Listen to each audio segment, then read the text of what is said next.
চতুর্দিকে নজর সরাইয়েন না, তাইলে বরকত হবে ইনশাআল্লাহ।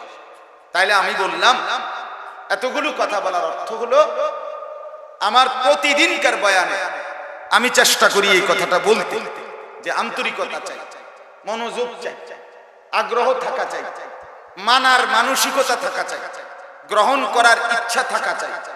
খোদার কসম নইলে বদলাবে না। পরিবর্তন আবারও চান, আপনারা পিছে চান কেন? পিটাপিটি লাগলে তো আমি কমু যে লাগছে মারামারি, তো আমি দেখতেছি কি হইতেছে। আরে কি রে ভাই,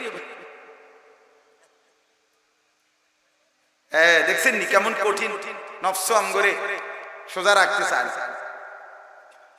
এইটাই বুঝাইতে চাইলাম।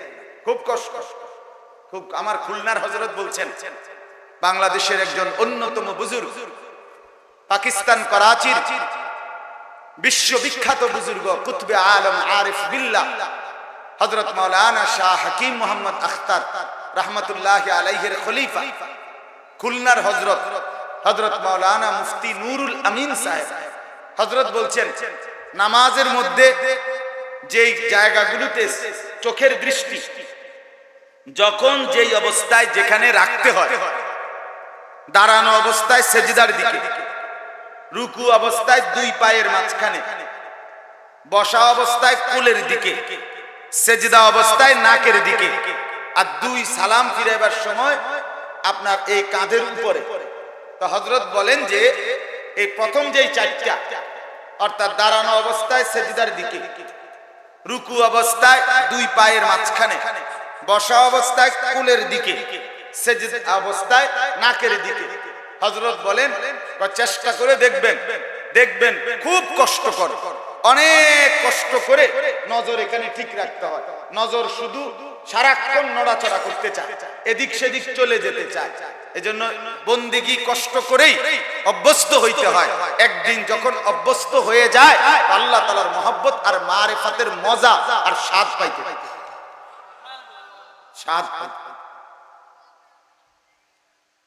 এজন্য এখন আপনাকে কষ্ট করতেই হবে। আপনি নফসরে বুঝাইতে হবে কিচ্ছু হইছে না, যা ইচ্ছা তাও, আমি আল্লাহর কথা শুনতেছি। হযরত আব্দুল্লাহ ইবনে জুবায়ের রাদিয়াল্লাহু তাআলা আনহু হিকায়াতে সাহাবার মধ্যে শেখুল হাদিস হযরত মাওলানা জাকারিয়া রাহমাতুল্লাহ আলাইহির কিতাবে আছে, হযরত আব্দুল্লাহ ইবনে জুবায়ের রাদিয়াল্লাহু তাআলা আনহুমা উনি একদিন ঘরের মধ্যে রাত্রিকালীন তাহাজ্জুদের লম্বা নামাজ পড়তেছিলেন। ঘরে ওনার পাশের চকিতে ওনার ছেলে ইয়াহইয়া, ছেলে শোয়া, ছোট ছেলে। এই অবস্থায় ঘরের চাল থেকে ছোট সাপ ঘরের চাল থেকে পড়ছে।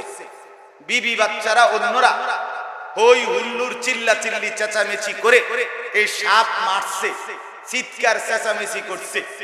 উনি ওনার নামাজই পড়তেছেন। সালাম ফিরাইবার পরে ওনার বিবি উনারে বললেন, নফল নামাজ ছেড়ে দিলে হইতো না? বুঝেন না কথাটা? নফল নামাজে না, এটা ছেড়ে দিলেও তো সারত। তিনি বলেন, কেন ছেড়ে দিত? মানে কি কারণে, কি হয়েছে? কওমা কয় কি হয়েছে? এবার বেডি সেতড়িনি কতে বেড়া কয় কি হয়েছে? দুনিয়া কিনার করে লাইলাম, এবার এমন কয় কি হয়েছে?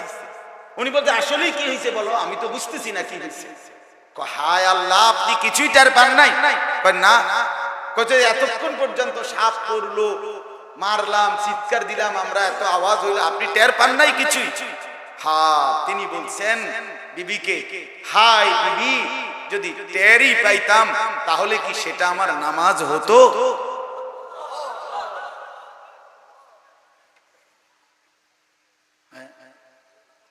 তাহলে কি সেটা আমার নামাজ হতো? এজন্য প্রিয় বন্ধু আমার, বাপ আমার, ভাই আমার, মুরব্বী বলি আর জওয়ান বলি, সবার কাছে বলি, বাপ, আল্লাহর কথা মনোযোগ দিয়ে শুনতে হয়, আগ্রহ নিয়ে শুনতে হয়, দিল ভরা মহব্বত নিয়ে শুনতে হয়, আন্তরিকতা নিয়ে শুনতে হয়, মানার মানসিকতা নিয়ে শুনতে হয়। খোদার কসম, এরকম দিল পাইলে আল্লাহ তাআলা নিজে আগায় হেদায়েত দিয়ে দেন। ওয়াহদি ইলাইহি মান ইউনীব। আল্লাহ বলে, আমার যে বান্দা আমার দিকে ঝুঁকে আসে, আমি রব্বুল আলামিন এগিয়ে হেদায়েত নিয়ে তাকে হেদায়েত দিয়ে দিই, হেদায়েত দিতে থাকে। আল্লাহ বলে বান্দা তুমি আসো, তুমি আসবা 1 বিঘত, আমি আসবো 1 হাত। তুমি আসবা 1 হাত, আমি আসবো 2 হাত। না না আমার কিচ্ছু লাগবে না, এগুলো নেন। তুমি আসবা হাঁটতে হাঁটতে, আমি রব্বুল আলামিন রহমত আর মাগফিরাত নিয়ে আসবো দৌড়তে দৌড়তে। তুমি যদি রাতে আসো, আমি রাতেই আসি। তুমি যদি দিনে আসো, তুমি দিনেই আসো। In আতাইতানি লাইলান আতাইতুকা লাইলান, in আতাইতানি নাহারান আতাইতুকা নাহারান। আল্লাহ বলে বান্দা তুমি গুনাহ নিয়ে যদি মাফ চাইতে রাতে আসো, আমি মাগফিরাত নিয়ে তোমার কাছে রাতেই আসি। তুমি গুনাহ নিয়ে যদি দিনের আলোতে আসো, আমি মাগফিরাত নিয়ে তোমার কাছে দিনের আলোতেই আসি। ইয়া ইবনা আদম লাউ বালাগাত যুনুবুকা আনানাস সামা সুম্মা ইস্তাগফারতানি গফারতু লাকা ওয়ালা উবালি। আল্লাহ বলেন হাদিসে কুদসি, হে বনি আদম, যদি তুমি গুনাহ আসমান পর্যন্ত ছুঁয়ে যায়, অতঃপর যদি আমার কাছে তওবা করো, ইস্তেগফার করো, 3 সিদ্ধান্ত দাও যে আল্লাহ গুনাহ ছেড়ে দিলাম, আল্লাহ আর করব না, ওয়াদা দিলাম, আল্লাহ আমি লজ্জিত, মাফ চাইলাম। আল্লাহ বলেন আসমান ছোঁয়া গুনাহ আমি কোনো পরোয়া না করে নগদ মাফ করব। এখন মাফ, এট ওয়ান্স, এখনই মাফ। চোখের পানি ঝরবে এদিকে, আমি রব্বুল আলামিন আমল নামা থেকে গুনার দফতর মুছে দেব তৎক্ষণাৎ। লাউ আন্নাকা আতাইতানি বিকিরাবিল আরদি খাতায়া লা আতাইতুকা বিকিরাবিহা মাগফিরা সুম্মা ইস্তাগফারতানি লা তুশরিকু বি শাইআ লা আতাইতুকা বিকিরাবিহা মাগফিরা। আল্লাহ বলে বান্দা জমিনে বালু কণা যেই পরিমাণ, বালুর কণা, এই জমিনে পৃথিবীর মধ্যে বালুর কণা কয় লাখ হইব? 10 লাখ,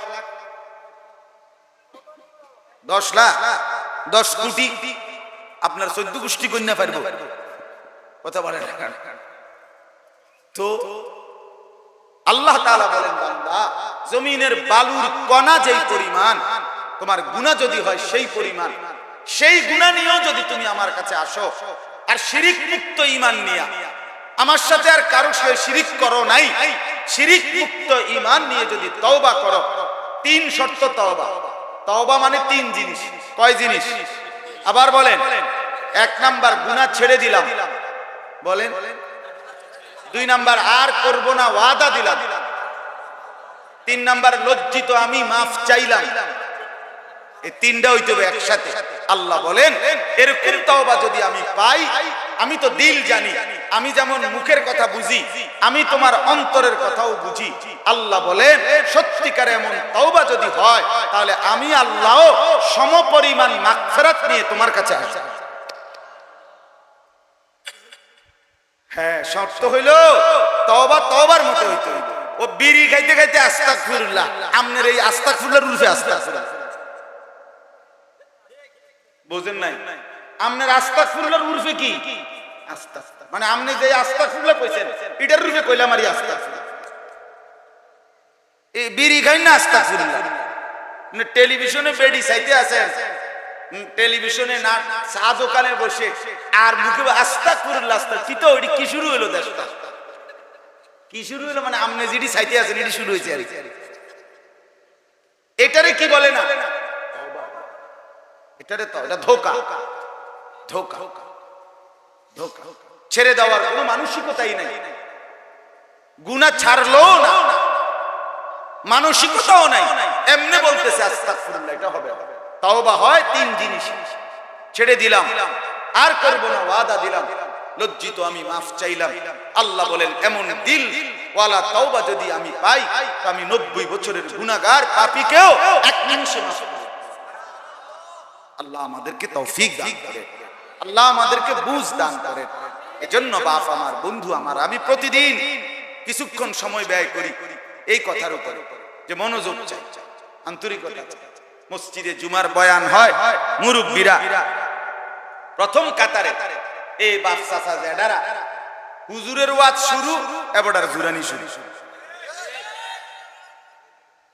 এই যে গেড়ি হালাইলো মানে গান, এই যে জুরানি শুরু, এবার হুজুর যতক্ষণ ওয়াজ করে হাবড়া জুড়ে করে, এরপরে হুজুরের ওয়াজ শেষ না জুরানি শেষ। এখন যদি উনারে জিগান চাচা আজ জুড়াইতেন না, তখন উনি বলবো আমি তো জুড়াইলাম বলে, কিন্তু হুজুর কা ওয়াজ বন্ধ করলো, তো হুজুরের দোষ। হুজুরের কোন আরো ওয়াজ করতো, তাহলে আমার জুরানিও দেখে। আজীব আজীব এমনি আসলে এমনি শুনলে কিয়ামত পর্যন্ত পরিবর্তন, দিল বদলাবে না।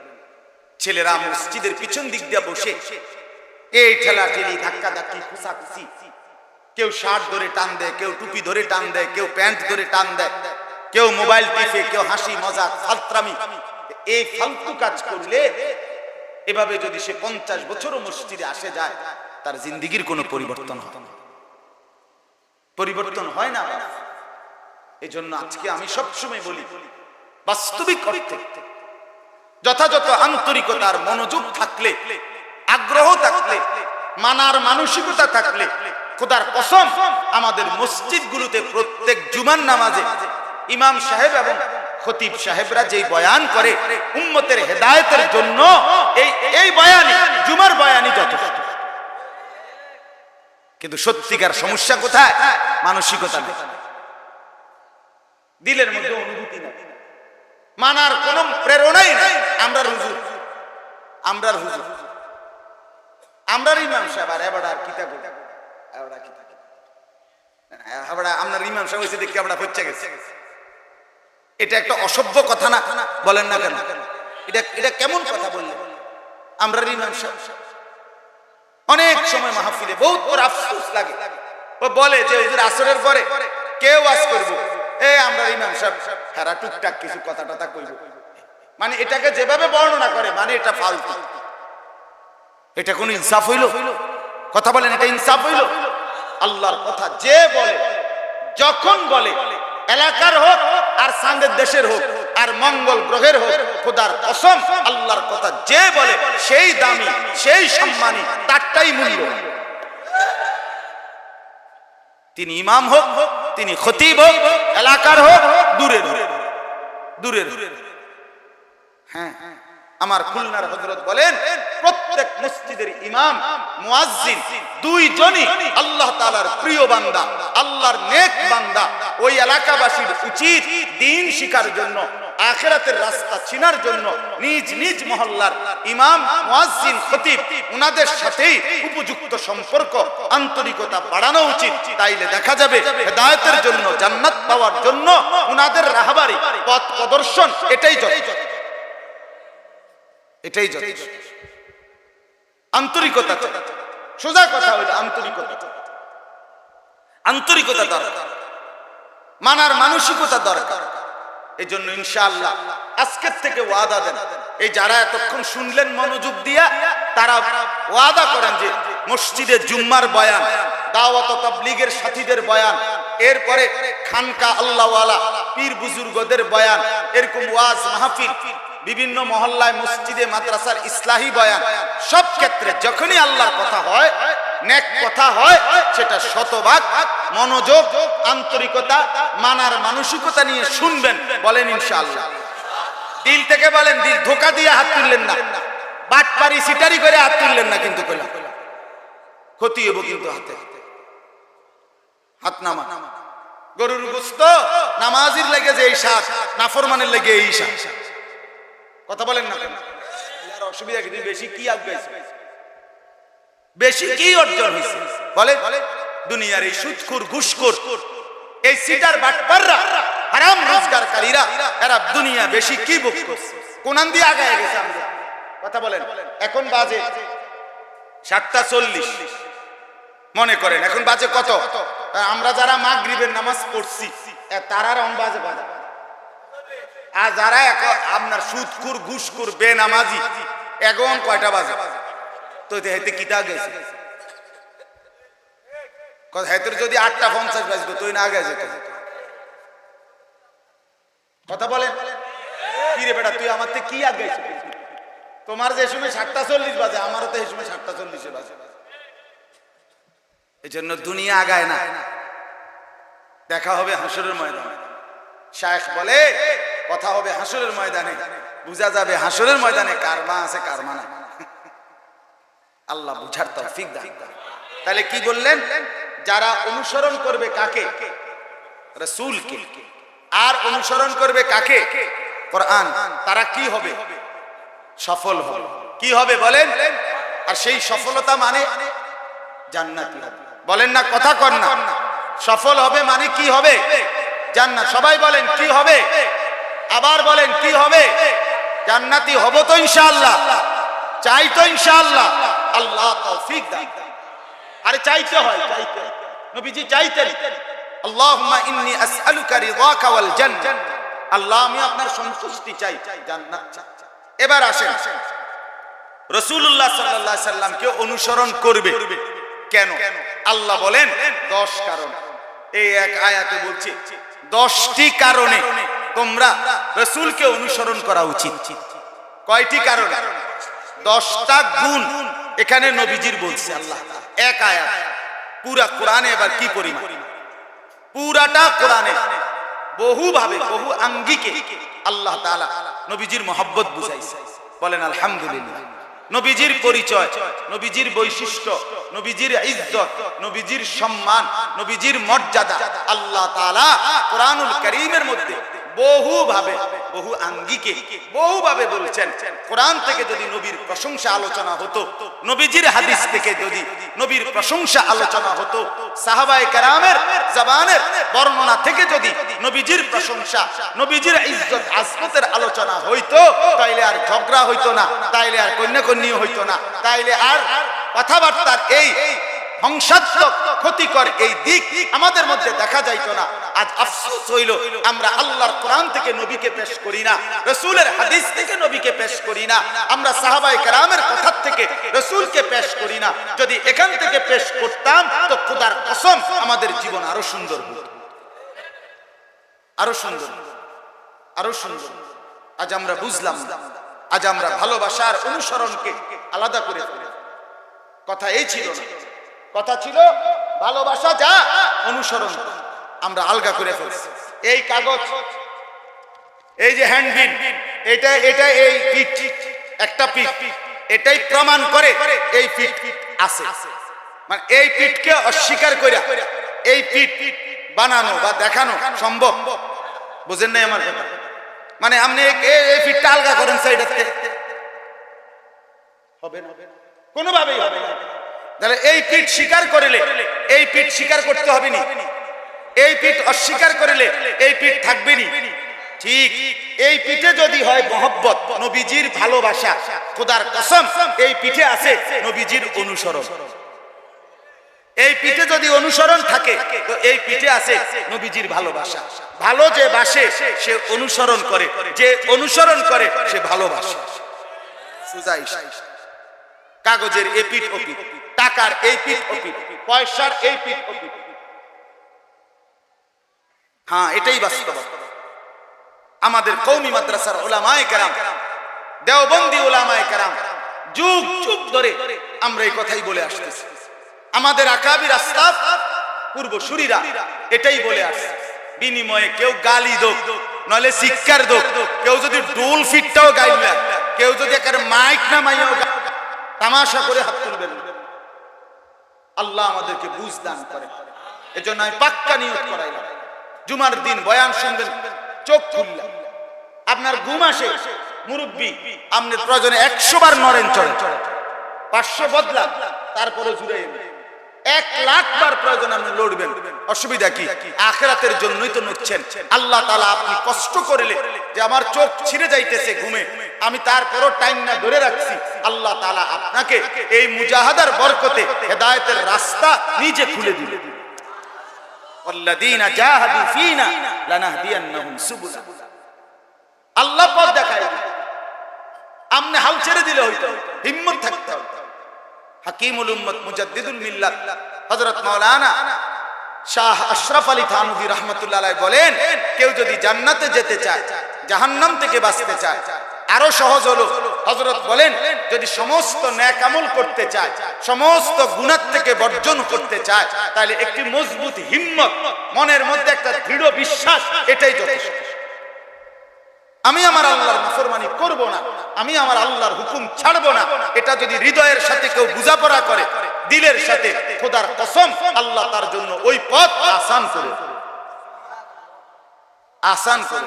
কিন্তু ওই যে ফাঁকনা কথা কয়, হুজুররা তো বালাই কয়, আমরা লাগিয়েই তো কয়, বুঝি তো পারি তো না, হ্যাঁ কয় তো বালাই, শুনলে তো বালাই লাগে, পরে তো আর কুলাইতারি না, এই সমস্ত বান্দরামি কথা, এই সমস্ত মস্কারি কথা হাসরের ময়দানে পিড়া খাওয়ার জন্য তৈরি তৈরি। ফেরেশতা প্রথম বাড়ির লোক একদম হুতায় লাগে, মনে রাখি। এই বুড়া মানুষ অনেকে আছে এরকম তামসার কথা কথা রশি মনে জন্য ফাতরামি করে, আপনি মস্কারি করেন, হ্যাঁ আপনি মস্কারি করেন, কয় তো ভালো লাগিয়ে তো কয়, বুঝি তো আমরা লাগিয়ে পারি তো না, কা পারেন না, আপনি ভাত খাইতেন পারেন, বন খাইতেন পারেন, গোস্ত খাইতেন পারেন, মাছ খাইতেন পারেন, আপনি 14 গোষ্ঠীর সব বুঝেন, আপনার বিএস সিএস আরএস খতিয়ান আপনার জিঙ্গলে আমার কুদ্দা উড়েন।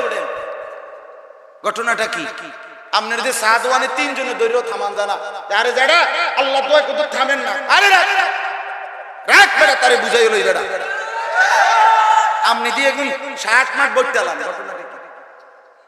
এই সময় আপনি পারেন, আপনি বন্দিগির বেলা এলে কোহান কেন কথা বলেন না, কাটসাট কথা, পরিষ্কার হিসাব। মানুষ যে আল্লাহ তাআলা যে মানুষ বানিয়েছেন, সে আল্লাহ তাআলার সমস্ত ইবাদত করতে পারবে, এই যোগ্যতা দিয়েই মানুষ বানাইছেন। কথা বলেন না, নাহলে আপনারা ছাগল বানাইতো, আল্লাহ আপনারা গরু বানাইতো। আল্লাহ আমাকে মানুষ বানাইছেন মানে আমাকে আল্লাহ তাআলা তার সমস্ত হুকুম মানার যোগ্যতা দিয়েই বানাইছেন। মালিক জুলুম করে না, আল্লাহ জুলুম করে না, আল্লাহ জুলুম করে না। ইন্নাল্লাহা লা ইয়াজলিমু মিসকালা যাররা, আল্লাহ বলেন আমি এক বিন্দু জুলুম করি না।